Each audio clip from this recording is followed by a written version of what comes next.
বিসমিল্লাহির রহমানির রহিম। প্রিয় দেশবাসী, আসসালামু আলাইকুম।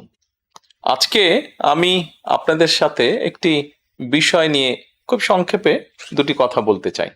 যে বিষয়টি সমাজের প্রত্যেকটি শ্রেণী পেশার মানুষকে স্পর্শ করে। যে বিষয়টি কি সেটি সেটি হচ্ছে আমাদের পরিবেশ। অর্থাৎ আমি, আপনি, আমরা সকলে যে পরিবেশটাতে থাকি সেই পরিবেশটি কেমন, আমার আশপাশটি কেমন। আপনারা নিশ্চয়ই অধিকাংশ ক্ষেত্রে খেয়াল করে দেখেছেন, আমরা ঢাকা শহরের যে কোনো রাস্তাঘাটই হোক, যে কোনো এলাকাই হোক, যে কোনো জেলা শহরের এলাকাই হোক, রাস্তাঘাট হোক, এমনকি উপজেলা পর্যায়েও ক্ষেত্র বিশেষে বিভিন্ন গ্রামগঞ্জেও আমরা দেখেছি যে যেখানে বাজার ঘাট বা রাস্তা চলাচলে বেশি, সেই জায়গাগুলোতে চারিদিকে একটা জিনিস খুব পরিষ্কারভাবে চোখে পড়ে, যেটি আমরা যখন ছোট ছিলাম, আজকে থেকে 40 বছর আগে, 30 বছর আগে দৃশ্যটা এমন ছিল না, কিন্তু বর্তমানে দৃশ্যটা এইরকম। সেটা কেমন? চারিদিকে আমার আপনার আমাদের ব্যবহার করা হাতের টিস্যু, অথবা আমার আপনার খাওয়া চিপসের প্যাকেট, অথবা বাসায় ব্যবহার করা রান্নার তেল যে তার প্লাস্টিকের বোতলটি, অথবা আমি বা আপনি পানি পান করেছি প্লাস্টিকের বোতল থেকে সেই বোতলটি, এরকম আরো অনেক ধরনের আবর্জনা যত্র তত্র সব জায়গায় ছড়িয়ে আছে। কোনো জায়গায় একটু বেশি জমা হয়ে আছে, অথবা যত্র তত্র লোকালয়ে চারিদিকে ছড়িয়ে আছে।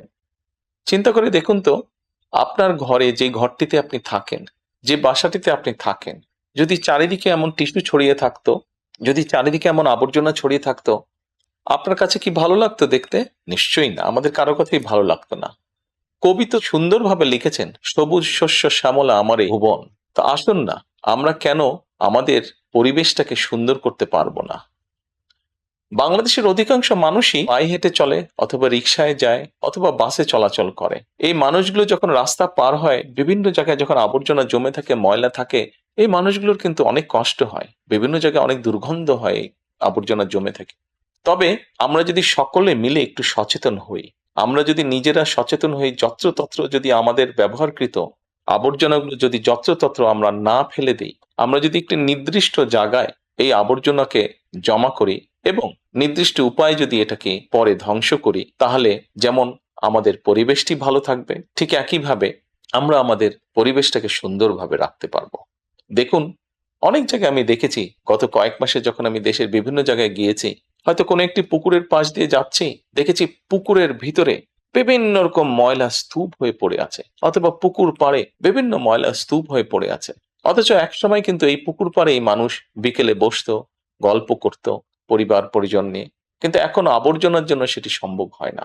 ঢাকা শহরেও বিভিন্ন পার্ক আছে, বিভিন্ন জেলা শহরেও বিভিন্ন পার্ক আছে।